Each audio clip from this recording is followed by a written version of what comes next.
যেই বেলালকে আল্লাহ ভালোবাসে, যেই বেলালকে সাহাবায়ে কেরাম ভালোবাসে, যেই বেলালকে সমস্ত মাখলুকাত কিন্তু বেলালকে ভালোবাসে। শুধু তা নয়, নবীজি বলেন, আমি যখন মেরাজে গিয়েছিলাম, মেরাজ যাইয়া ঊর্ধ্ব জগৎ পাড়ি দিয়া, সাত আসমান পাড়ি দিয়া আমি যখন জান্নাত ভ্রমণ করলাম, জান্নাত ভ্রমণকালে আমি লক্ষ্য কইরা দেখলাম কে যেন আমার সামনে দিয়ে আগে আগে হাঁটতেছে, কার যেন খড়মের আওয়াজ শোনা যাচ্ছে।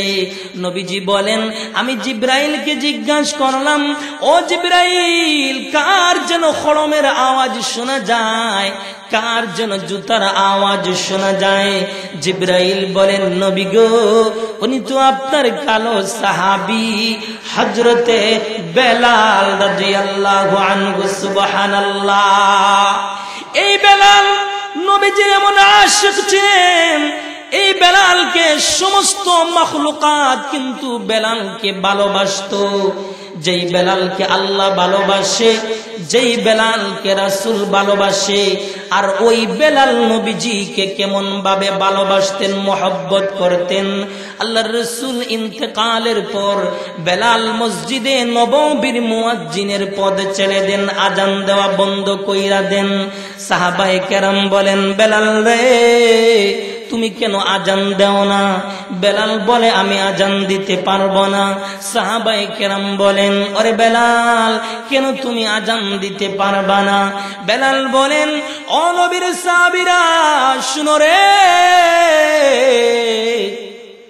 আবার নবীজি যখন দুনিয়ার ভিতরে ছিলেন, আমি মসজিদের বারান্দার মধ্যে দাঁড়াইয়ে যখন আজান দিতাম, আজানের ভিতরে যখন বলতাম আশহাদু আন্না মুহাম্মাদার রাসূলুল্লাহ বলতাম, আমি মিম্বরের দিকে তাকাইয়া তাকাইয়া আমার নবীজিকে দেইকা দেইকা আজান দিতাম।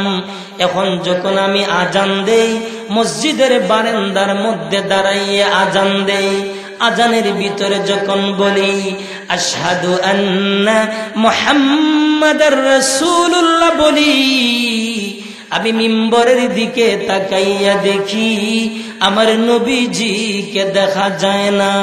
তাই আমার অন্তরের ভিতরে দারুণ কষ্ট হয়, এই কষ্ট আমি সহ্য করতে পারবো না, এজন্য আমার পক্ষে আজান দেওয়া অসম্ভব না।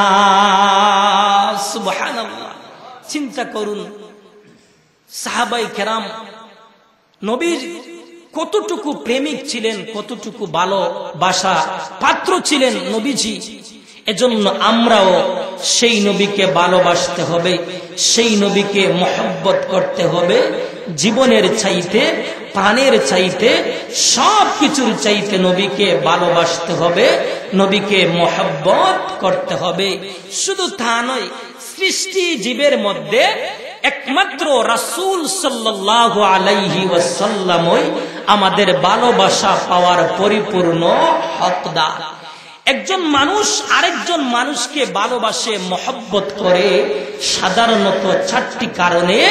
এর ভিতরে একটা কারণ হলো গুণ গরিমার কারণে। যার আখলাক ভালো, যার চরিত্র ভালো, সমাজের দেখবেন সবাই তাকে ভালোবাসে। কথা বলেন ঠিক কিনা? যার আখলাক ভালো, চরিত্র ভালো, সবাই দেখবেন তাকে ভালোবাসে, মহব্বত করে। যেমন বেলাল ছিল কালো, কিন্তু বেলালের আখলাক ভালো, বেলালের চরিত্র ভালো, যার কারণে বেলালকে আল্লাহ ভালোবাসেন, বেলালকে সাহাবায়ে কেরামও ভালোবাসেন, বেলালকে সমস্ত মাখলুকাত কিন্তু বেলালকে ভালোবাসে, মহব্বত করে।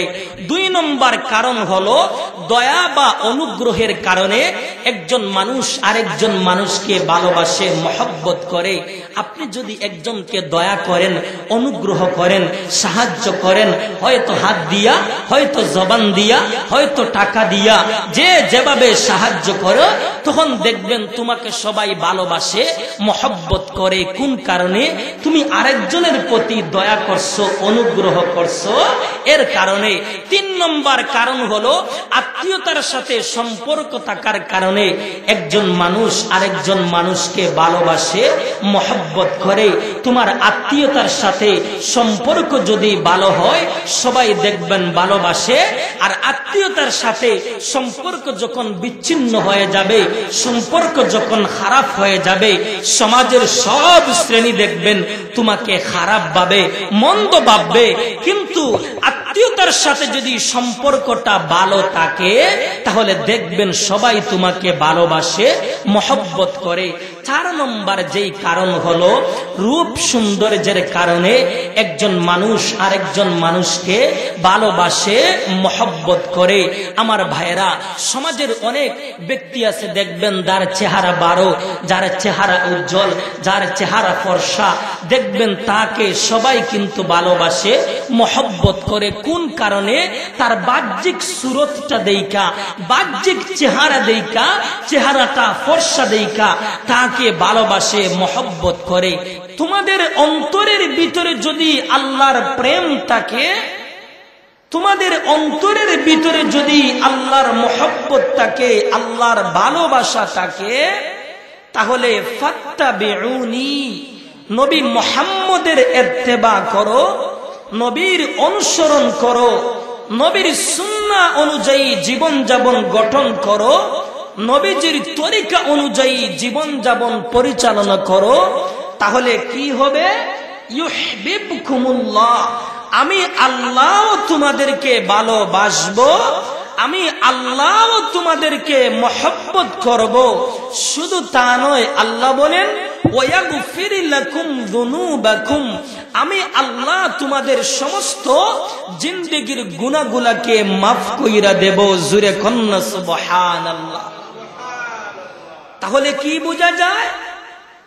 আল্লাহর ভালোবাসা অর্জন করতে হলে, আল্লাহর মহব্বত অর্জন করতে হলে নবী মুহাম্মদকে ভালোবাসতে হবে, অন্তরের ভিতরে নবীর প্রেম থাকতে হবে, নবীর ভালোবাসা থাকতে হবে, অন্তরের ভিতরে নবীর মহব্বত থাকতে হবে।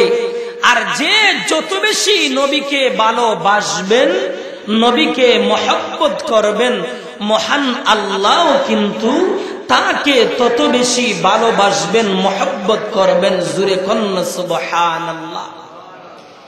শুধু তা নয়, মিশকাতুল মাসাবিহ এর ভিতরে ইসলামী চিন্তাবিদগণ লিখেছেন মহব্বত হলো 3 প্রকার। এক প্রকার মহব্বতের নাম হলো মহব্বতে তবঈ, আরেক প্রকার মহব্বতের নাম হলো মহব্বতে আকলি, আরেক প্রকার মহব্বতের নাম হলো মহব্বতে ঈমানি। মহব্বতে তবঈ হলো স্বভাবগতভাবে ভালোবাসা, মনের টানে ভালোবাসা, হৃদয়ের টানে ভালোবাসা। যেমন দেখবেন মা সন্তানকে মনের টানে ভালোবাসে, বাবা সন্তানকে হৃদয়ের টানে ভালোবাসে। আবার দেখবেন সন্তান মাকে মনের টানে ভালোবাসে, সন্তান বাবাকে হৃদয়ের টানে ভালোবাসে। এই মহব্বতের নাম হলো মহব্বতে তবঈ। আর মহব্বতে আকলি হলো কোন জ্ঞানী গুণী লোকদেরকে ভালোবাসা, কোন গুণীজনদেরকে ভালোবাসা, মহব্বত করা। এই মহব্বতের নাম হলো মহব্বতে আকলি। আর মহব্বতে ঈমানি হলো বিশ্বাসগতভাবে ভালোবাসা। যেমন ধরেন আমরা বিশ্বাসগতভাবে ভালোবাসি আল্লাহকে, বিশ্বাসগতভাবে ভালোবাসি সাহাবায়ে কেরামকে, বিশ্বাসগতভাবে ভালোবাসি নবী রাসূলগণকে, বিশ্বাসগতভাবে ভালোবাসি বুজুর্গানে দ্বীনকে। এই যে আমরা ভালোবাসি, মহব্বত করি, এই মহব্বতের নাম হলো মহব্বতে ঈমানি। এজন্য মহব্বত হলো 3 প্রকার: মহব্বতে তবঈ, মহব্বতে আকলি, মহব্বতে ঈমানি। এজন্য ভাই, যে যত বেশি নবীকে ভালোবাসবেন, নবীকে মহব্বত করবেন, মহান আল্লাহ কিন্তু তাকে তত বেশি ভালোবাসবেন, মহব্বত করবেন। জোরে কন্যা একটু সুবহানাল্লাহ। আমার ভাইরা, শুধু তা নয়, আমার আপনার নবী বিশ্ব নবী রাহমাতুল লিল আলামিনকে জীবনের চাইতে, প্রাণের চাইতে, সব কিছুর চাইতে নবীকে ভালোবাসা, মহব্বত করা প্রতিটা মুসলমানের উপর ঈমানি দায়িত্ব। কথা বলেন ঠিক না বেঠিক? প্রতিটা মুসলমানের উপর ঈমানি দায়িত্ব হলো নবীকে ভালোবাসা, মহব্বত করা। আমরা তো নবীকে ভালোবাসি শুধুমাত্র মুখ দিয়া, কিন্তু বাস্তবিক জীবনে আমরা নবীকে ভালোবাসি না, মহব্বত করি না। নবীর সুন্নাহকে আমরা বাস্তবিক জীবনে আমরা প্রয়োগ করি না। শুধু মুখ দ্বারা আমরা বলি আমরা নবীকে ভালোবাসি, মহব্বত করি। ও মুসলমান ভাই, তুমি যে নবীকে ভালোবাসো, মহব্বত করো, তোমার মুখে দাড়ি কই? তুমি যে নবীকে ভালোবাসো, মহব্বত করো, তোমার গায়ে জুব্বা কই? তুমি যে নবীকে ভালোবাসো, মহব্বত করো, তোমার মাথায় টুপি কই? এর দ্বারা নবীর ভালোবাসা হয় না, নবীর মহব্বত হয় না।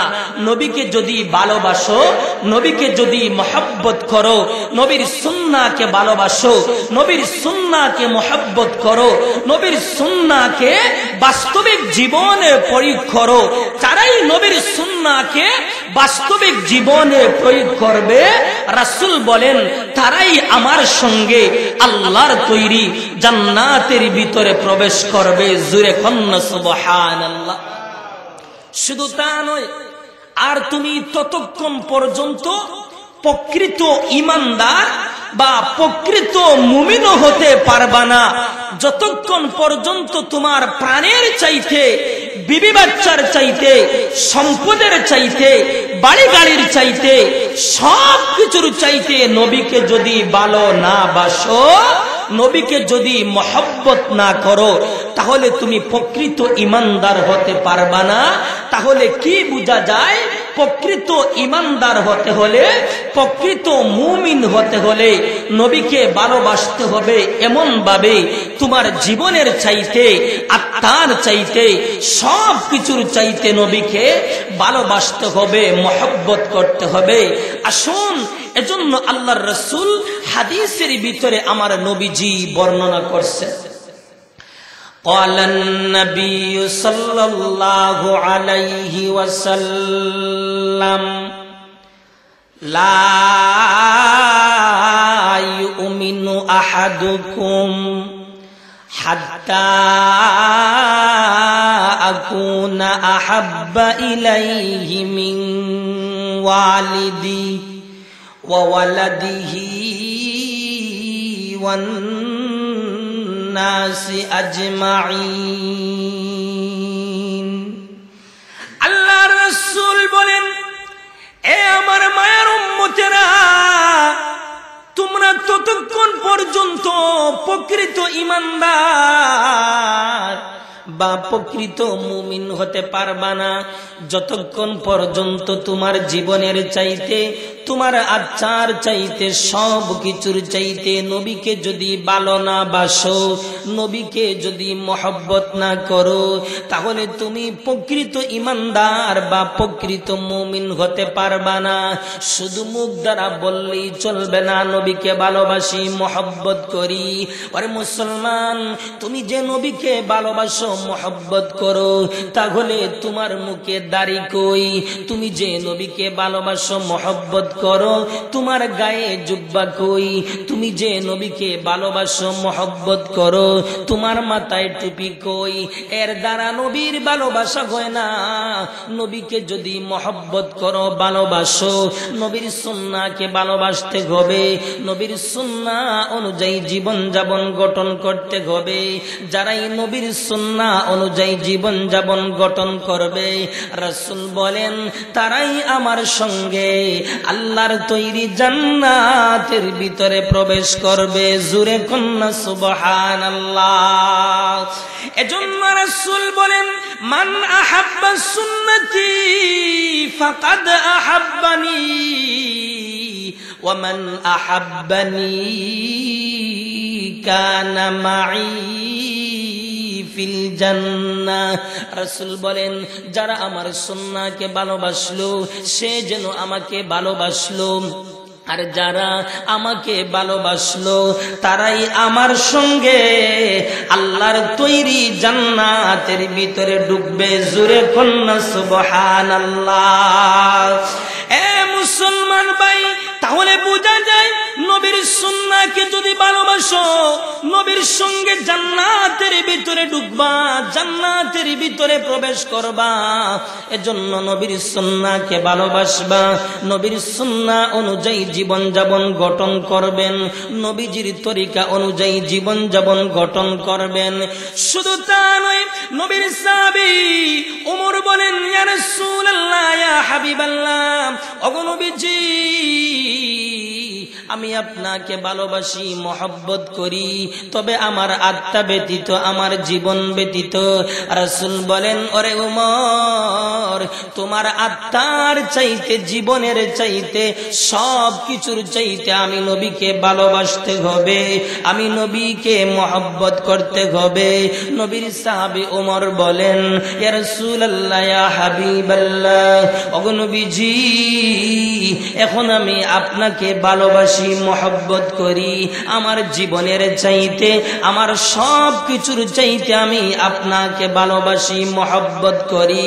রাসূল বলেন, আরে ওমর, তাহলে এখন তুমি পরিপূর্ণ ঈমানদার। সুবহানাল্লাহ। তাহলে কি বোঝা যায়? পরিপূর্ণ ঈমানদার হতে হলে নবীকে এমন ভাবে ভালোবাসতে হবে, জীবনের চাইতে, আত্মার চাইতে, সব কিছুর চাইতে নবীকে ভালোবাসতে হবে, মহব্বত করতে হবে। ও মুসলমান ভাই, ইতিহাস তালাশ করেন, তাহলে দেখবেন সাহাবাই কেরাম নবীজিকে কতটুকু ভালোবাসতেন, সাহাবাই কেরাম নবীজির কেমন প্রেমিক ছিলেন, কেমন আশিক ছিলেন, সাহাবাই কেরাম নবীর জন্য এত দেওয়ানা ছিলেন, সাহাবাই কেরাম নবীজির এমন আশিক ছিলেন। সাহাবাই কেরামকে যদি জিজ্ঞাসা করো নবীজির কয়টা চুল মুবারক আর কয়টা দাড়ি মুবারক সাদা হয়েছিল, সাহাবাই কেরাম উহার হিসাবটুকু পর্যন্ত দিতে পারতেন। চিন্তা করে দেখুন সাহাবাই কেরাম নবীজির কেমন আশিক ছিলেন। আমার নবীজির 21টা চুল মুবারক সাদা ছিল আর 17টা দাড়ি মুবারক সাদা হয়েছিল। যেই সাহাবায়ে কেরাম নবীজির কয়টা চুল মুবারক সাদা হয়েছিল আর কয়টা দাড়ি মুবারক সাদা হয়েছিল, উহার হিসাবটুকু পর্যন্ত দিতে পারতেন। ওই সাহাবায়ে কেরাম নবীজির কেমন আশিক ছিলেন, নবীজির কেমন প্রেমিক ছিলেন। আমার ভাইয়েরা, শুধু তা নয়, নবীর সাহাবী হযরত আবু দুজানা রাদিয়াল্লাহু আনহু নবীজির এমন আশিক ছিলেন, নবীজির এমন পাগল ছিলেন। হযরত আবু দুজানা আমার নবীর জন্য এত দেওয়ানা ছিলেন, আমার নবীর জন্য এত পাগল ছিলেন। হযরত আবু দুজানা জিহাদের ময়দানে নবীর সামনে কেউ নাই, ডানেও নাই, বামেও নাই, সামনের দিকেও নাই, পেছনের দিকেও নাই। হযরত আবু দুজানা হামাগুড়ি দিয়া কখনো সামনের দিকে যায়, শত্রু বাহিনী যখন সামনের দিকে আক্রমণ করে হযরত আবু দুজানা সামনের দিকে চইলা যায়, শত্রু বাহিনী যখন পিছনের দিকে আক্রমণ করে হযরত আবু দুজানা পিছনের দিকে চইলা যায়, শত্রু বাহিনী যখন ডান দিকে আক্রমণ করে হযরত আবু দুজানা ডান দিকে চইলা যায়, শত্রু বাহিনী যখন বাম দিকে আক্রমণ করে হযরত আবু দুজানা বাম দিকে চইলা যায়। মানে গো হযরত আবু দুজানা পাগলের মতো হয়ে গেছে। হযরত আবু দুজানা বলে, ওরে কাফিররা, কেমনে তোরা আমার নবীরে মারবি? আমি আবু দুজানা এখনো বেঁচে আছি। আমি আবু দুজানা বেঁচে থাকতে কেমনে তোরা আমার নবীর গায়ে আঘাত করবে? যেই নবীর গায়ে মহান আল্লাহ মশা মাছি বসা হারাম করে দিয়েছেন, সেই নবীর উপর কেমনে আক্রমণ করবে? যেই নবীকে যদি মহান আল্লাহ সৃষ্টি যদি না করতেন, তামাম জগৎটাই আল্লাহ সৃষ্টি করতেন না, সেই নবীর উপর কেমনে আঘাত করবে? সেই নবীর উপর কেমনে আক্রমণ করবে? এবার একটা পর্যায়ে হযরত আবু দুজানা বেঈমান কাফিরদের সঙ্গে মোকাবেলা কইরা হযরত আবু দুজানাকে জান্নাতে পাঠাইয়া দেওয়া হয়েছে। তার মানে হলো হযরত আবু দুজানাকে শহীদ করা হয়েছে। এবার আমার নবীর সামনে কেউ নাই, আমার নবীজি একা পড়ে আছে। এবার কাফেররা বলতেছে, মারো, জনমের মতো মুহাম্মদ ইবনে আব্দুল্লাহ রে মারো, আব্দুল্লাহর বেটা মুহাম্মদ রে মারো। ওই কথা বলা মাত্রই কাফেরদের ভিতর থেকে একটা কাফের বিশাল একটা পাথর নিয়া আমার নবীজির মাথা মুবারকের মধ্যে মারলো। বুখারীর বর্ণনায় পাওয়া যায়, আমার নবীজির মাথার মধ্যে ছিল লোহার একটা টুপি। ওই টুপিটা দুইটা টুকরা হয়ে যায়, দুইটা টুকরা হইয়া লোহার একটা অংশ আমার নবীজির কফন মুবারকের মধ্যে ঢুইকা যায়। পুনরায় আর একটা কাফের আইসা একটা পাথর নিয়া আমার নবীজির মাথা মুবারকের মধ্যে মারলো। আরেকটা কাফের আমার নবীজির মাথা মুবারকের মধ্যে মারলো। এমনিতেই পাথরটা গড়ায়া আমার নবীজির চারটা দান মুবারক শহীদ করে দিল। আমার নবীজির হুঁশ নাই, আমার নবীজি কান্নাকাটি করতেছে। আমার নবীজি একটা গর্তের মধ্যে পড়ে আছে। এমনিতেই বুখারীর বর্ণনা হলো দুইটা। একটা বর্ণনা হলো শয়তান মুনাফিকের সুরত দইরা উহুদের ময়দানে এলান করে দিল, কুতিলা মুহাম্মদ সাল্লাল্লাহু আলাইহি ওয়াসাল্লাম শহীদ হয়েছেন। শোনা মাত্রই সাহাবায়ে কেরাম পাগল হয়ে যায়। নবীর সাহাবী হযরত আলী উহুদের ময়দানের দিকে দৌড়ায়। হযরত ওমর আয়েশা তরবারিটা হাতে নিয়ে এলান করে দিল, ওরে কাফেররা, যদি কেউ বলবা নবীজি শহীদ হয়ে গেছে, আল্লাহর কসম কইরা বলি, আমি ওমরের তরবারির নিচে তোদের গর্দানটা আমি রেখে দেব। আবু বকরের মতো সাহাবী, যার কোয়ালিটি সম্পর্কে রাসূল বলেন, আরহাম উম্মতি বি উম্মতি আবু বকর নরম দিলওয়াল সাহাবী। ওই আবু বকর পর্যন্ত নিজেকে স্থির রাখতে পারেন নাই, অবস্থা এমন হয়েছে মদিনার মহিলার পর্যন্ত পাগল হয়ে গেছে। এমনিতেই যখন শুনল এক মহিলা আল্লাহর রাসূল উহুদের ময়দানে শহীদ হয়ে যান, মহিলা উহুদের দিকে দৌড়ায়। প্রতিমধ্যে সাহাবীর সাথে সাক্ষাৎ হয়ে যায়। সাহাবী জিজ্ঞেস করলো, মাগো কই যাবেন? উহুদের ময়দানে যাই। মাগো যায়েন না, উহুদের ময়দানে আপনার স্বামী শহীদ হয়ে গেছে। মহিলা কোনো কথা বলেন নাই, আরো সামনের দিকে যায়। সাহাবীর সাথে সাক্ষাৎ হয়ে যায়। সাহাবী জিজ্ঞেস করলো, মাগো কই যাবেন? উহুদের ময়দানে যাই। মাগো যায়েন না, উহুদের ময়দানে আপনার ছেলে শহীদ হয়ে গেছে। মহিলা কোনো কথা বলেন নাই, আরো সামনের দিকে যায়, সাহাবীর সাথে সাক্ষাৎ হয়ে যায়। সাহাবী জিজ্ঞেস করলো, মাগো কই যাবেন? উহুদের ময়দানে যাই। মাগো যায়েন না, উহুদের ময়দানে আপনার ভাই শহীদ হয়ে গেছে। মহিলা কোনো কথা বলেন নাই, আরো সামনের দিকে যায়, সাহাবীর সাথে সাক্ষাৎ হয়ে যায়। সাহাবী জিজ্ঞেস করলো, মাগো কই যাবেন? উহুদের ময়দানে যাই। মাগো যায়েন না, উহুদের ময়দানে আপনার আত্মীয় স্বজন পাড়া প্রতিবেশী শহীদ হয়ে গেছে। এমনিতেই মহিলা আওয়াজ দিয়ে উঠল, ও নবীর সাহাবীরা শুনো রে, আমার অন্তরের ভিতরে একমাত্র নবীর প্রেম, নবীর ভালোবাসা। আমি জানতে চাই না উহুদের ময়দানে আমার স্বামী বেঁচে আছেন কিনা, জানতে চাই না। আমি জানতে চাই না উহুদের ময়দানে আপনার ছেলে বেঁচে আছেন কিনা, আমি জানতে চাই না উহুদের ময়দানে আমার ভাই বেঁচে আছেন কিনা, আমি জানতে চাই না উহুদের ময়দানে আমার আত্মীয় স্বজন বেঁচে আছেন কিনা, আমি জানতে চাই উহুদের ময়দানে আমার নবীজি বেঁচে আছেন কিনা। আমি যদি জানতে পারি উহুদের ময়দানে আমার নবীজি বেঁচে আছেন, তাহলে যদি আমি নবীজির নূরানি চেহারাটা যদি দেখতে পারি, তাহলে স্বামী হারাইয়া, ভাই হারাইয়া, ছেলে হারাইয়া, আত্মীয় স্বজন হারাইয়া অন্তরের ভিতরে যত বেদনা, মুহূর্তের ভিতরেই সকল বেদনা অন্তর থেকে দূর হয়ে যাবে। জুরে কন্যা সুবহানাল্লাহ। এ মুসলমান ভাই, এবার চিন্তা করে দেখুন সাহাবায়ে কেরাম নবীজির কেমন আশিক ছিলেন, নবীজির কেমন প্রেমিক ছিলেন।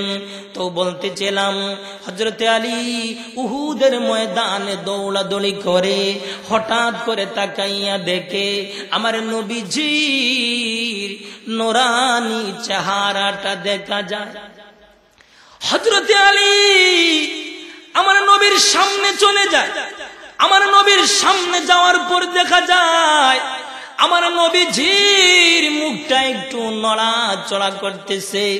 হযরতে আলী ডেকে ডেকে বলে, ইয়া রাসূলুল্লাহ, ইয়া হাবিবাল্লাহ, ওগো নবীজি, এই জমিনওয়ালার অবস্থা কেমন হবে যারা তার পয়গম্বরকে রক্তাক্ত করে ফেলে দিল। আমার নবীজি আলীকে ইশারা দিয়া বলেন, আলী রে, তোর কানটা আমার মুখ বরাবর আনরে আলী। এবার আলীর কানটা নবীজির মুখ বরাবর আনলেন। আমার নবীজি বলেন, আলী রে, বদদুয়া দিস না রে আলী, বদদুয়া যদি দেস রে আলী, আমার উম্মত ধ্বংস হয়ে যাবে রে আলী। ওরে আলী, আমি নবী যেহেতু রক্তাক্ত হয়ে গেছি রে আলী, আল্লাহর কসম কইরা বলি, এই জমিনে ইসলাম প্রতিষ্ঠিত হবে। জোরে কন্যা সুবহানাল্লাহ। সাহাবায়ে কেরাম উহুদের ময়দানের দিকে দৌড়ায়। আবু বকর আয়েশা আমার নবীজির চেহারার দিকে তাকাইয়া কান্নাকাটি করে। উমর চলে আসলো। যেই উমরের কোয়ালিটি সম্পর্কে রাসূল বলেন, ওয়া আশাদ্দুহুম ফি আমরিল্লাহি উমর, উমর শক্ত দিলওয়ালা সাহাবী। ওই উমর আয়েশা দেখলেন আমার নবীজির চারটা দান মুবারক শহীদ। আমার নবীজির কপাল মুবারকের মধ্যে লোহার অংশ ঢুকে আছে। আমার নবীজির শরীর থেকে রক্ত বের হইতেছে। হযরত আবু বকর, হযরত ওমর ডাইকা ডাইকা বলেন, আমার নবীজির যেইবারে রক্ত বের হইতেছে মানে হয় নবীজিকে আর বাঁচানো যাবে না। নবীজিকে যদি বাঁচানো না যায় তাহলে আমরা এই দুনিয়ার ভিতরে বাইচা লাভ কি? এমনিতেই বুখারীর বর্ণনায় পাওয়া যায়, পিছন দিক দিয়া এক সাহাবী আয়েশা বলে, আবু বকর ওমর টেনশন আকর্ষণ করো না, একটু দূরে গিয়া সরে দাঁড়াও। মহান আল্লাহ লোহার অংশটা খোলার মহান আল্লাহ আমাকে শক্তি দিয়েছেন। সেই সাহাবীর নাম হলো হযরত আবু উবাইদা ইবনুল জাররাহ রাদিয়াল্লাহু আনহু। এই আবু উবাইদা ইবনুল জাররাহ রাদিয়াল্লাহু আনহু সামনের 4টা দাঁত দিয়া নবীজির কফল মুবারকের মধ্যে যে লোহার অংশ, এই লোহার অংশের মধ্যে এমন জোরে টান মারলেন, টানের প্রভাবের কারণে আবু উবাইদা ইবনুল জাররাহর 4টা দান মুবারক শহীদ হয়ে যায়। মুহূর্তের ভিতরেই লোহার অংশটাও বের হয়ে যায়। সুবহান। চিন্তা করে দেখুন তারা কত আশিক ছিলেন নবীজির। তারা কই আর আমরা কই? আমরা তো শুধু নবীকে ভালোবাসি মুখ দ্বারা, কিন্তু অন্তর দ্বারা আমরা নবীকে ভালোবাসি না, মহব্বত করি না। এজন্য ভাই, নবীকে ভালোবাসবেন মুখ দ্বারা না, অন্তর দ্বারা। বাস্তবিক জীবনে নবীর সুন্নাহগুলাকে ফিট করবেন। ইতিহাস তালাশ করেন। এইভাবে যদি বলতে পারি, বলতে থাকি, সারা রাত বলতে থাকবো, এরপর শেষ হবে না। শুধু তা নয়, নবীর সাহাবী উসমান গনি রাদিয়াল্লাহু আনহু নবীজির কেমন আশিক ছিলেন, নবীজির কেমন প্রেমিক ছিলেন। খলিফাতুল মুসলিমিন আবু বকর সিদ্দিক রাদিয়াল্লাহু আনহু এর শাসন আমলে উমর রাদিয়াল্লাহু আনহু একদিন রাস্তা দিয়া কোথাও যাচ্ছিলেন। যাওয়ার সময় উমর রাদিয়াল্লাহু আনহু হঠাৎ কইরা তাকাইয়া দেখলেন উসমান গনি রাদিয়াল্লাহু আনহু রাস্তায় বসে আছেন। এবার উমর উসমানকে দেখা সালাম দিলেন, আসসালামু আলাইকুম। উসমান সালামের জবাব দেন নাই। আবার সালাম দিলেন, আসসালামু আলাইকুম। উসমান সালামের জবাব দেন নাই। আবার সালাম দিলেন, আসসালামু আলাইকুম। উসমান সালামের জবাব দেন নাই। এবার একবার নয়, দুইবার নয়, 3 বার উমর সালাম দিল। উসমান কিন্তু একবারও সালামের জবাব দেন নাই। যার কারণে উমর রাদিয়াল্লাহু আনহু সরাসরি চইলা গেছেন খলিফাতুল মুসলিমিন আবু বকর সিদ্দিক রাদিয়াল্লাহু আনহুর দরবারে যাইয়া উসমানের বিরুদ্ধে মুসলিমিন আবু বকর, আমি উমর উসমানকে একবার নয়, দুইবার নয়, 3 বার সালাম দিলাম, কিন্তু উসমান একবারও আমার সালামের জবাব দেন নাই। আমি কি কোনো অন্যায় করছি? না কোনো বেয়াদবি করছি? তাহলে উসমান আমার সালামের জবাব দেন নাই কেন? এর কারণটা কি? এর কারণটা আমি জানতে চাই। এবার খলিফাতুল মুসলিমিন আবু বকর সিদ্দিক রাদিয়াল্লাহু আনহু উসমান গনি রাদিয়াল্লাহু আনহুকে ডাকলেন। ডাইকা বলতেছেন, আরে উসমান, উমর তোমাকে একবার নয়, দুইবার নয়, 3 বার সালাম দিল, কিন্তু তুমি একবারও সালামের জবাব দেও নাই, ঘটনাটা কি? উসমান বলতেছেন, মা সাল্লামানি, উমর তো আমাকে সালাম দেয় নাই। এবার আবু বকর সিদ্দিক রাদিয়াল্লাহু আনহু উমরের দিকে তাকাইলেন। তাকাইয়া বলতেছেন, উমর, তুমি বলছো সালাম দিয়েছো, আর উসমান বলছে সালাম দেও নাই, ঘটনাটা কি? এবার মুহূর্তের ভিতরে উমর বলতেছেন, ওয়াল্লাহে সাল্লামতু, আল্লাহর কসম কইরা বলি আমি উসমানকে সালাম দিয়েছি। মুহূর্তের ভিতরে উসমানও বলতেছেন, ওয়াল্লাহি মা সাল্লামানি, আল্লাহর কসম কইরা বলি উমর আমাকে সালাম দেয় নাই। আসলে দুজন কিন্তু সত্যবাদী, দুজন কিন্তু মিথ্যা কথা বলতে পারেন নাই। আবু বকর সেটা জানে। এবার আবু বকর সিদ্দিক রাদিয়াল্লাহু আনহু একটা পর্যায়ে দিশাহারা হয়ে যান। এবার আবু বকর সিদ্দিক রাদিয়াল্লাহু আনহু একটা পর্যায়ে উসমান গনি রাদিয়াল্লাহু আনহুকে ডাকলেন। ডাইকা বলতেছেন, উসমান, আমি যখন তোমাকে ডাক দিয়েছিলাম তখন তুমি কোন অবস্থায় ছিলে, কোন ধ্যানে ছিলে?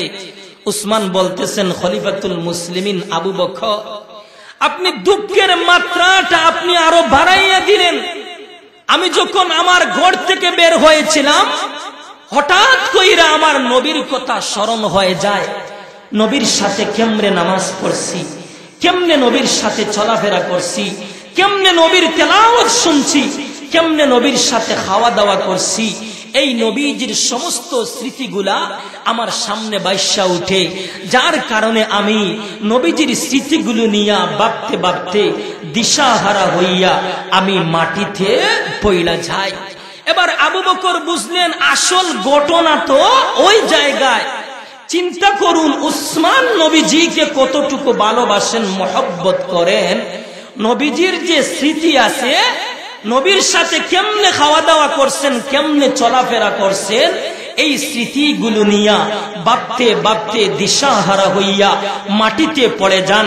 যার কারণে উমর একবার নয়, দুইবার নয়, তিনবার সালাম দিল, কিন্তু একবার সালামের আওয়াজ উসমানের কান পর্যন্ত পৌঁছায়নি। জোরে কন্যা সুবহানাল্লাহ। চিন্তা করে দেখুন উসমান নবীজিকে কতটুকু ভালোবাসে, মহব্বত করে।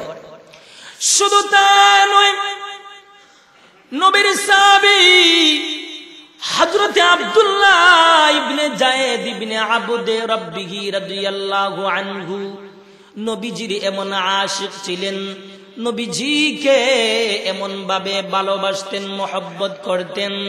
আল্লাহর রাসূল যেদিন ইন্তেকাল করছেন, ওই দিন ওই সাহাবী ছিল মদিনার শহরতলিতে। একজনে গিয়া বলতেছে, আব্দুল্লাহ সংবাদ পেয়েছো নাকি? আব্দুল্লাহ বলেন, কিসের সংবাদ? সংবাদদাতা বলেন, আল্লাহর রাসূল দুনিয়া থেকে বিদায় গ্রহণ করছেন। এবার মুহূর্তের ভিতরে আব্দুল্লাহ দুনো হাত তুইলা আসমানের মালিকের কাছে ফরিয়াদ করতেছেন, ওগো আসমানের মালিক, যেই চোখ দ্বারা নবীজিকে দেখতাম, যেই কান দ্বারা নবীর কথা শ্রবণ করতাম, ওই চোখ দ্বারা নবীজিকে আর দেখা যাবে না, ওই কান দ্বারা নবীর কথা শ্রবণ করা যাবে না। ওগো মালিক, এই চোখের দরকার নেই, এই কানের দরকার নেই। আল্লাহ গো, তুমি আমার চোখকে অন্ধ কইরা দাও, কানটাকে বদির বানায়া দাও। এবার আব্দুল্লাহ এমন আবেগের সাথে আসমানের মালিকের কাছে ফরিয়াদ করছে, মুহূর্তের ভিতরেই আব্দুল্লাহর দোয়া আমার আল্লাহ কবুল করছেন। এবার মুহূর্তের ভিতরেই দেখা যায় আব্দুল্লাহর চোখ অন্ধ হয়ে যায়, এমন কি কানটা পর্যন্ত বদির হয়ে যায়। জুরে কন্যা আল্লাহু আকবার। এ মুসলমান ভাই, শুধু তা নয়, নবীর সাহাবী বেলালের দিকে তাকান। বেলাল নবীজি কেমনের আশিক ছিলেন, বেলাল নবীজিকে কতটুকু ভালোবাসতেন। যেই বেলালকে আল্লাহ ভালোবাসে, যেই বেলালকে সাহাবায়ে কেরাম ভালোবাসে, যেই বেলালকে সমস্ত মাখলুকাত কিন্তু বেলালকে ভালোবাসে। শুধু তা নয়, নবীজি বলেন, আমি যখন মেরাজে গিয়েছিলাম, মেরাজ যাইয়া ঊর্ধ্ব জগৎ পাড়ি দিয়া, সাত আসমান পাড়ি দিয়া আমি যখন জান্নাত ভ্রমণ করলাম, জান্নাত ভ্রমণকালে আমি লক্ষ্য কইরা দেখলাম কে যেন আমার সামনে দিয়ে আগে আগে হাঁটতেছে, কার যেন খলমের আওয়াজ শোনা যাচ্ছে। নবীজি বলেন, আমি জিব্রাইলকে জিজ্ঞাসা করলাম, ও জিব্রাইল, কার যেন খলমের আওয়াজ শোনা যায়, কার যেন জুতার আওয়াজ শোনা যায়? জিব্রাইল বলেন, নবী গো, উনি তো আপনার কালো সাহাবী হযরতে বেলাল রাদিয়াল্লাহু আনহু। সুবহানাল্লাহ। এই বেলাল নবীজির এমন আশিক ছিলেন, এই বেলালকে সমস্ত মাখলুকাত কিন্তু বেলালকে ভালোবাসতো। যেই বেলালকে আল্লাহ ভালোবাসে, যেই বেলালকে রাসূল ভালোবাসে, আর ওই বেলাল নবীজিকে কেমন ভাবে ভালোবাসতেন, মহব্বত করতেন। আল্লাহর রাসূল ইন্তেকালের পর বেলাল মসজিদে নববীর মুয়াজ্জিনের পদ ছেড়ে দেন, আজান দেওয়া বন্ধ কইরা দেন। সাহাবায়ে কেরাম বলেন, বেলাল রে, তুমি কেন আজান দাও না? বেলাল বলে আমি আজান দিতে পারবো না। সাহাবায়ে কেরাম বলেন ওরে বেলাল কেন তুমি আজান দিতে পারবা না? বেলাল বলেন ও নবীর সাহাবীরা শুনো রে, আবার নবীজি যখন দুনিয়ার ভিতরে ছিলেন আমি মসজিদের বারান্দার মধ্যে দাঁড়াইয়ে যখন আজান দিতাম, আজানের ভিতরে যখন বলতাম আশহাদু আন্না মুহাম্মাদার রাসূলুল্লাহ বলতাম, আমি মিম্বরের দিকে তাকাইয়া আমার নবীজিকে দেইকা দেইকা আজান দিতাম। এখন যখন আমি আজান দেই মসজিদের বারান্দার মধ্যে দাঁড়াইয়ে আজান দেই, আজানের ভিতরে যখন বলি আশহাদু আন্না মুহাম্মাদার রাসূলুল্লাহ বলি, আমি মিম্বরের দিকে তাকাইয়া দেখি আমার নবীজিকে দেখা যায় না। তাই আমার অন্তরের ভিতরে দারুণ কষ্ট হয়, এই কষ্ট আমি সহ্য করতে পারবো না, এজন্য আমার পক্ষে আজান দেওয়া অসম্ভব না। সুবহানাল্লাহ। চিন্তা করুন সাহাবায়ে কেরাম নবীর কতটুকু প্রেমিক ছিলেন, কতটুকু ভালোবাসা পাত্র ছিলেন নবীজি। এজন্য আমরাও সেই নবীকে ভালোবাসতে হবে, সেই নবীকে মহব্বত করতে হবে। জীবনের চাইতে, প্রাণের চাইতে, সব কিছুর চাইতে নবীকে ভালোবাসতে হবে, নবীকে মহব্বত করতে হবে।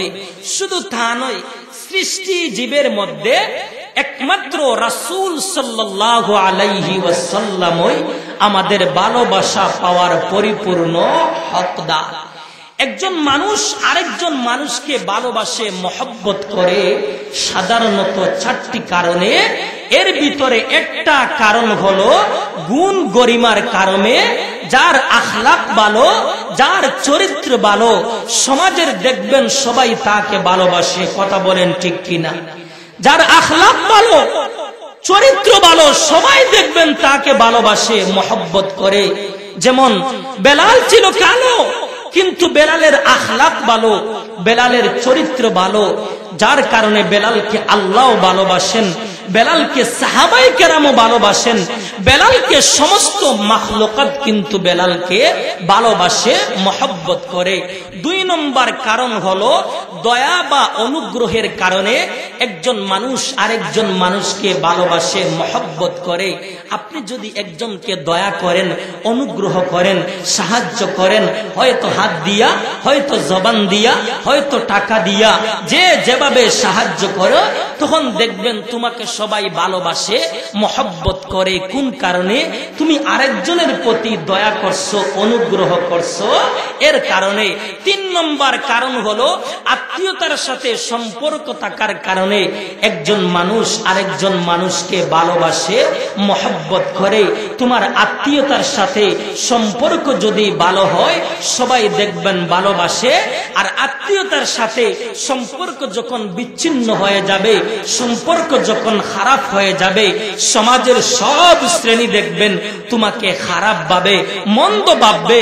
কিন্তু আত্মীয়তার সাথে যদি সম্পর্কটা ভালো থাকে, তাহলে দেখবেন সবাই তোমাকে ভালোবাসে, মহব্বত করে। 4 নম্বর যেই কারণ হলো রূপ সৌন্দর্যের কারণে একজন মানুষ আরেকজন মানুষকে ভালোবাসে, মহব্বত করে। আমার ভাইরা, সমাজের অনেক ব্যক্তি আছে দেখবেন যার চেহারা বারো, যার চেহারা উজ্জ্বল, যার চেহারা ফর্সা, দেখবেন তাকে সবাই কিন্তু ভালোবাসে, মহব্বত করে। কোন কারণে? তার বাহ্যিক সুরতটা দেইকা, বাহ্যিক চেহারা দেইকা, চেহারাটা ফর্সা দেইকা তাকে ভালোবাসে, মহব্বত করে। দেখবেন অনেক ছেলে আছে, অনেক মেয়ে আছে, দেখবেন প্রথম দেখাতেই কিন্তু ভালোবাসা সৃষ্টি হয়ে যায়, একজন আরেকজনের প্রেমে পইলা যায়। কোন কারণে? বাহ্যিক সুরত দেইখা, বাহ্যিক রূপ দেইখা একজন আরেকজনের প্রেমে পইলা যায়। আমার ভাইয়েরা, যেমন জুলাইখা ইউসুফ আলাইহিস সালাতু ওয়াস সালামের প্রেমে পড়েছিল বাহ্যিক সুরত দেইখা, বাহ্যিক রূপ দেইখা। কথা বলেন ঠিক না বেঠি? আমার ভাইয়েরা শুধু তা নয়, আল্লাহর পয়গম্বর ইউসুফ আলাইহিস সালাতু ওয়াস সালাম এত সুন্দর ছিলেন, যার কারণে জুলাইখা ইউসুফের জন্য এত দেওয়ানা। জুলাইখা ইউসুফ পয়গম্বরের সাথে প্রেম করার জন্য অনেক চেষ্টা করলো, কারণ জুলাইখা ইউসুফের জন্য তো দেওয়ানা, এত পাগল। এবার জুলাইখার বান্ধবীরা বলতেছে, ওরে জুলাইখা, তুমি একটা গোলামের জন্য তো পাগল হয়েছো। এবার জুলাইখা মিশরের সমস্ত যুবতীকে দাওয়াত করলো, দাওয়াত কইরা ভালোভাবে খাওয়া দাওয়া করালো। ভালোভাবে খাওয়া দাওয়া করানোর পর জুলাইখা বলে, ও আমার বান্ধবীরা শুনো রে, তোমরা তো জায়গায় জায়গায় গিয়া বলো আমি একটা গোলামের জন্য তো পাগল হয়েছি, আজকে আমি তোমাদেরকে একটা জিনিস দেখাবো। এবার সবার হাতে একটা করে চাকু দেওয়া হয়েছে, একটা করে ফল দেওয়া হয়েছে, আর বলা হয়েছে সাবধান, চাকু দ্বারা ফল কাটতে থাকবা। এমন সময় জুলাইখার অর্ডারে ইউসুফ পয়গম্বরকে মাঝখান দিয়ে আসলে দেওয়া হয়েছে। যেই মাত্র ইউসুফ পয়গম্বর মাঝখান দিয়া যাইতেছেন, মিশরের যুবতী মহিলারা ইউসুফ পয়গম্বরের চেহারার দিকে তাকাইছে, আর কিন্তু চুপটা নড়ে না। জুরে কন্যা সুবহানাল্লাহ। এইদিকে ওরা নিজের আঙ্গুলগুলা কাটতে কাটতে শেষ, হঠাৎ করে তাকাইয়া দেখে আঙ্গুলের কিন্তু একটাও মাথা নাই। এবার জুলাইখার বান্ধবীরা বলতেছে, ও জুলাইখা, এত সুন্দর পুরুষ আল্লাহর জমিনে কখনো দেখি নাই গো জুলাইখা। এটা মানুষ না, এটা গোলাম না, এটা আল্লাহর কোন ফেরেশতা হবে। এবার জুলাইখা বলে, ওরে বান্ধবীরা, এবার তোমরা বুঝতে পারছো আমি কিসের জন্য তো পাগল হয়েছি। ও আমার বান্ধবীরা শুনো রে, তোমরা তো ইউসুফ পয়গম্বরের চেহারা দেইখা নিজের আঙ্গুল গুলা কাইডা দিয়েছো, আমি কিন্তু ইউসুফ পয়গম্বরের চেহারা দেইখা আমার আঙ্গুল গুলা কাটি নাই। তাহলে আমরা জানি ইউসুফ পয়গম্বর সুন্দর, কিন্তু ইউসুফ পয়গম্বরের চেহারা দেইখা কেউ কিন্তু কোনদিন মুসলমান হন নাই। আম্মা জান আয়েশা সিদ্দিকা রাদিয়াল্লাহু আনহার বান্ধবীরা আম্মা জান আয়েশাকে বলেন, ওরে আয়েশা, আমরা ইউসুফ পয়গম্বরের ঘটনা শুনেছি। মিশরের যুবতী মহিলারা ইউসুফ পয়গম্বরের চেহারা দেইখা এরা নিজের আঙ্গুল গুলা কাইটা দিয়েছে। তাহলে আমার নবী সুন্দর না ইউসুফ পয়গম্বর সুন্দর? আম্মা জান আয়েশা বলেন, ও মদিনার বান্ধবীরা শুনো রে, ইউসুফ পয়গম্বর যেই মজলিসে ছিল, ওই মজলিসে যদি আমার স্বামী নবী মুহাম্মদ থাকতো, তাহলে মিশরের যুবতী মহিলারা ইউসুফ পয়গম্বরের চেহারা দেইখা এরা নিজের আঙ্গুল গুলা কাইটা দিয়েছিল। ওরা যদি আমার স্বামী নবী মুহাম্মদকে দেখতো, তাহলে ওদের কলিজা পর্যন্ত কেটে দিত। জুরে কন্যা সুবহানাল্লাহ। এ মুসলমান ভাই, আমার নবীজি এত সুন্দর, আমার নবীজি আকাশের পূর্ণিমার চাঁদ পর্যন্ত আমার নবীর কাছে হার মানে। আমার নবীজি এত সুন্দর, আমার নবীর চেহারার দিকে তাকাইলে 7 দিনের কিদা পর্যন্ত নিবারণ হয়ে যায়। আকাশ হতে চাঁদ নেমেছে, মায়া মেনার খুলে, আধার রাতে উঠল যেন চাঁদের চেরাগ জ্বলে, চাঁদের চেরাগ জ্বলে।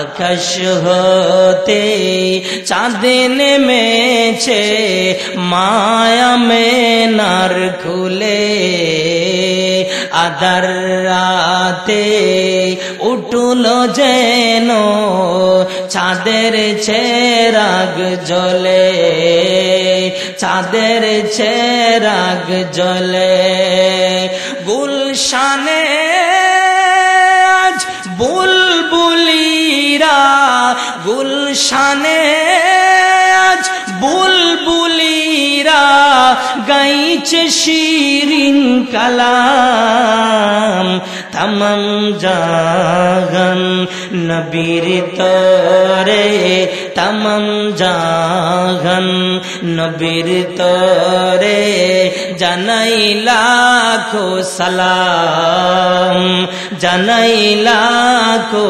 সালাম আকাশ হতে চাঁদ নেমেছে মায়া মেনার খুলে আধার রাতে উঠল যেন চাঁদের চেরাগ জ্বলে চাঁদের চেরাগ জ্বলে এজন্য মুসলমান বলতেছিলাম আমার নবীজি এত সুন্দর আমার নবীর চেহারার দিকে তাকাইলে 7 দিনের কিদা পর্যন্ত নিবারণ হয়ে যায় আমার নবীজির সুরটাও এত সুন্দর আমরা জানি দাউদ পয়গম্বরের সুর সুন্দর যার কারণে দাউদ পয়গম্বরের তেলাওয়াত শোনার জন্য সমুদ্রের নদী নালা খাল বিল থেকে মাসগুলা লাফাইয়া দাউদ পয়গম্বরের খেদমতে চলে আসতো উড়ন্ত পাখিগুলা দাউদ পয়গম্বরের তেলাওয়াত শোনার জন্য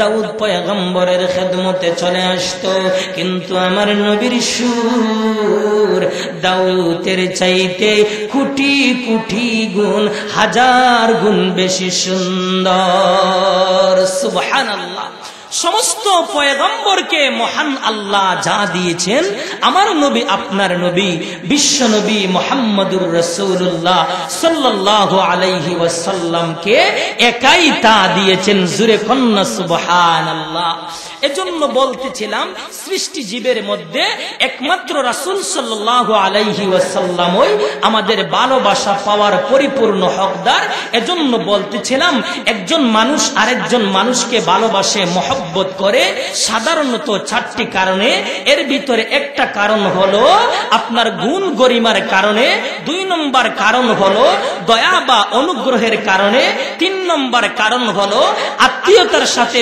সম্পর্ক থাকার কারণে 4 নম্বর কারণ হলো রূপ সৌন্দর্যের কারণে এই 4টা গুণই এই 4টা বৈশিষ্ট্যই কিন্তু নবী মুহাম্মদুর রাসূলুল্লাহর মাঝে বিদ্যমান আছে জুরে কন্না সুবহানাল্লাহ আমার ভাইরা এজন্য এই নবীকে ভালোবাসা মহব্বত করা প্রতিটা মুসলমানের উপর ঈমানি দায়িত্ব শুধু তার ওই ছোট্ট শিশু হযরতে তালহা বিন বরা হযরতে বরা রাদিয়াল্লাহু আনহুর ছোট্ট শিশু তালহা এই তালহার অন্তরের ভিতরে নবীর এত প্রেম ভালোবাসা ছিল আমার নবীজি তালহাকে পরীক্ষা করতেছেন যে তালহার অন্তরের ভিতরে বাবার প্রেম ভালোবাসা বেশি না নবীর প্রেম ভালোবাসা বেশি নবীজি তালহাকে পরীক্ষা করতেছেন এবার আমার নবীজি তালহাকে বলতেছেন ও তালহা ওই যে তোমার বাবা দাঁড়াইয়া আছে যাও তুমি তোমার বাবার গর্দানটা নিয়ে আসো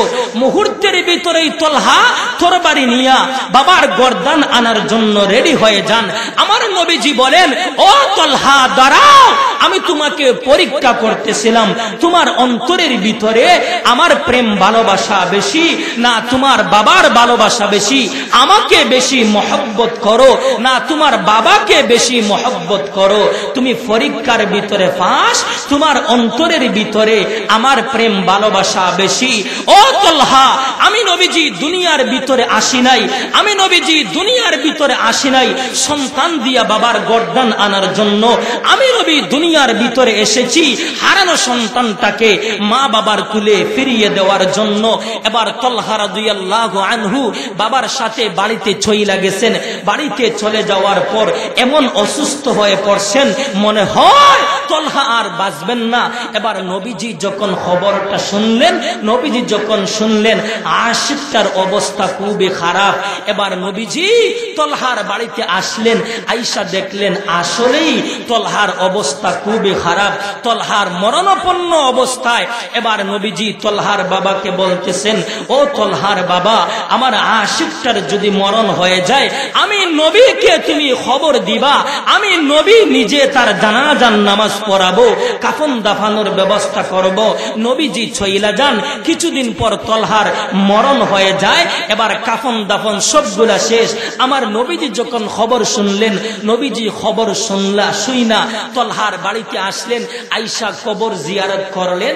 কবর জিয়ারত কইরা নবীজি তলহার বাবাকে বলতেছেন, তলহার বাবা, আমি না বললাম আমার আশিকটার যদি মরণ হয়ে যায় আমি নবীকে সংবাদ দিবা, আমি নবী তার জানাজার নামাজ পড়াবো, কাফন দাফনের ব্যবস্থা করব, তুমি কেন আমাকে সংবাদ দিলে না? এবার তলহার বাবা বলবে, ও নবী, আমার তলহার অন্তরের ভিতরে আপনার এত প্রেম ভালোবাসা ছিল, আমি তো খবর দিতেছিলাম, কিন্তু আমার সন্তানটা ওসিয়ত করছে মরণের আগে, বাবা গো, আমার যদি মরণ হয়ে যায় দিনের বেলায় নবীকে সংবাদ দিবা, আর যদি রাতের বেলায় আমার মরণ হয় নবীকে খবর দিবা না। কারণ নবীজি সংবাদ পাওয়ার পর আমার বাড়িতে আসবেন কাফন দাফন ব্যবস্থা করার জন্য, জানাজান নামাজ পড়ানোর জন্য। আসার সময় বেঈমান কাফির যদি আমার নবীর উপর আক্রমণ করে, তাহলে আমি হাসরের ময়দানে আল্লাহর সামনে কেমনে মুখ দেখাবো? জুরে কন্যা সুবহানাল্লাহ। চিন্তা করে দেখুন কত প্রেম ভালোবাসা। শুধু তা নয়, নবীর সাহাবী হানজালা রাদিয়াল্লাহু আনহুর অন্তরের ভিতরে নবীর কত প্রেম ভালোবাসা ছিল। হযরতে হানজালা রাদিয়াল্লাহু আনহু নতুন বিবাহ করছেন, বিবির সাথে বাসর হয়েছে। এমন সময় কে যেন মদিনার গলিতে এলান করতেছে, কুতিলা মুহাম্মদ, মুহাম্মদ সাল্লাল্লাহু আলাইহি ওয়াসাল্লাম শহীদ হয়ে যান।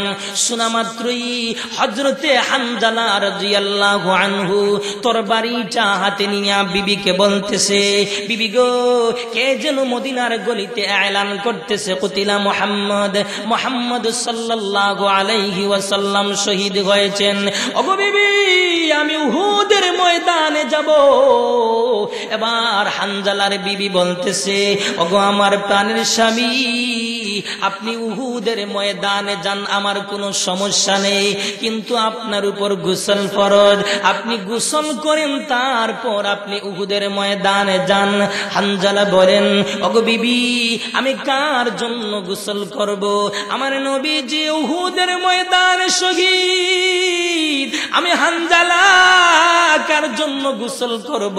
এমনিতেই হযরতে হানজালা তরবারিটা হাতে নিয়া বিবির কাছ থেকে বিদায় নিয়ে আয়েশা উহুদের ময়দানে বেঈমান কাফিরদের সঙ্গে মোকাবেলা কইরা হযরতে হানজালা রাদিয়াল্লাহু আনহু শহীদ হয়ে যান। এবার উহুদ যুদ্ধ যখন শেষ, আমার নবীজি সাহাবায়ে কেরামকে বলতেছেন, যারা শহীদ হয়েছেন এদেরকে রক্তমাখা অবস্থায় দাফন করার জন্য, কারণ হাসরের ময়দানে এরা আল্লাহর সামনে রক্তমাখা অবস্থায় দাঁড় করানো হবে। এজন্য তাদেরকে রক্তমাখা অবস্থায় দাফন করার জন্য নবীজি হুকুম করলেন। সাহাবায়ে কেরাম শহীদদেরকে রক্তমাখা অবস্থায় দাফন করতেছেন।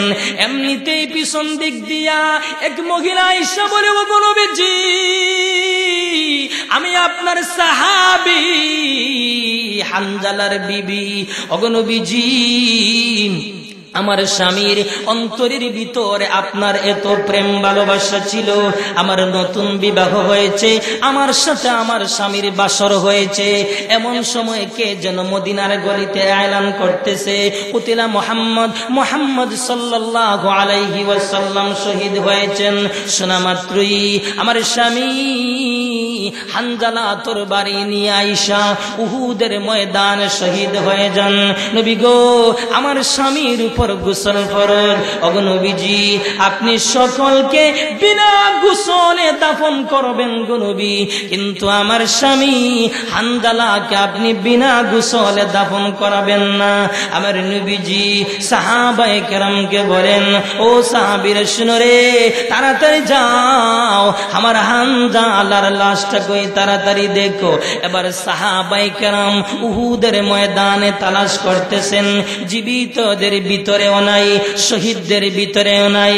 সাহাবায়ে কেরাম নবীর কাছে সংবাদ পাঠাইলেন, নবী গো, হানজালার লাশটা শহীদদের ভিতরেও নাই, জীবিতদের ভিতরেও নাই। এবারে নবীজি দুনো হাত তুইলা আসমানের মালিকের কাছে বলতেছেন, ওগো আসমানের মালিক, আমার হানজালার লাশটা কই? মুহূর্তের ভিতরে আল্লাহ জিবরাইল পাঠাইছেন। জিবরাইল আইসা বলে, নবী গো, টেনশন করবেন না, একটু আসমানের দিকে তাকান, হানজালার লাশটা আমার আল্লাহ আসমানে উঠাইয়া নিয়েছেন। আসমানের ফেরেশতারা জান্নাতি পানি দিয়া হানজালাকে গোসল দিতেছেন। সুবহানাল্লাহ। এজন্য ভাই, এই নবীকে ভালোবাসবেন, মহব্বত করবেন, আর এই নবীকে যে যত বেশি নবীকে ভালোবাসবেন, মহব্বত করবেন, মহান আল্লাহ কিন্তু তাকে তত বেশি ভালোবাসবেন, মহব্বত করবেন। আসুন আল্লাহ পাক রব্বুল আলামিন আমাদের সকলের অন্তরের ভিতরে নবীর প্রেম ভালোবাসা, নবীর সুন্নাহ অনুযায়ী জীবন যাপন গঠন করার আল্লাহ যেন সকলকে তৌফিক দান করেন। আমিন।